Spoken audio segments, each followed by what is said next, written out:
Папулярны аб'ект крытычных публікацый у беларускіх сродках масавай інфармацыі зноў у цэнтры ўвагі. На гэты раз нагода станоўчая. Помнік беларускай архітэктуры, непаўторную капліцу-пахавальню знакамітага роду Ажэшкаў не толькі паспелі ўратаваць ад канчатковага разбурэння, але і вырашылі аднавіць так, каб зрабіць закозельскую жамчужыну паўнавартасным турыстычным аб'ектам. 2020 год у нас стал очень удачным. В этом году нам улыбнулась удача. В первую очередь это то, что выделили средства из Фонда президента по поддержке культуры и искусства в размере 348,5 тысяч белорусских рублей, а также выделил средства районный бюджет в размере 200 тысяч белорусских рублей.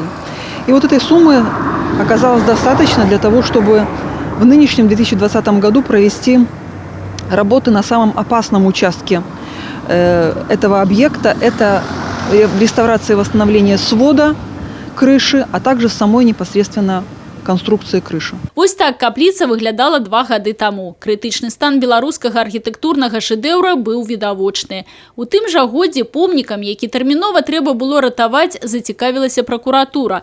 У выніку было выдаткавана 50 тысяч рублёў са сродкаў рэспубліканскага суботніка на першачарговыя супрацьаварыйныя работы.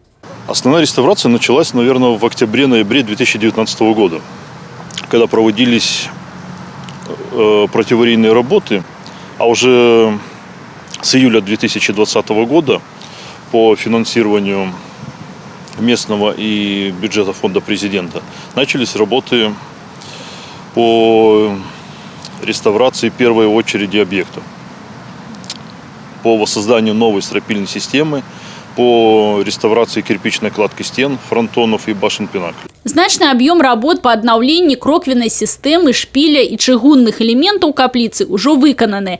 Вядуцца работы па пакрыцці даха спецыяльнай меднай лускай. Завяршыць іх плануецца до конца гэтага года. Основная сложность на объекте – это, наверное, повторить первозданный вид этой стропильной системы. Все-таки на такой маленькой крыше, это 20 плоскостей крыши, что, конечно, очень помогло специалистам Брестреставрации фотографии, которые делались во время демонтажных работ. У Драгічынскім райвыканкаме спадзяюцца на далейшы працяг фінансавання рэстаўрацыі капліцы з боку дзяржавы.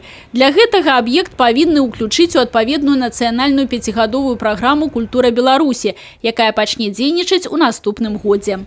Плануецца, што акрамя капліцы, якую змогуць наведваць турысты, будзе адноўлены і навакольны парк. Ён таксама прызнаны гісторыка-культурнай каштоўнасцю. Тетяна Будгусаім, Людмила Салдзин, Александр Дьяченко, телерадиокомпания «Брест».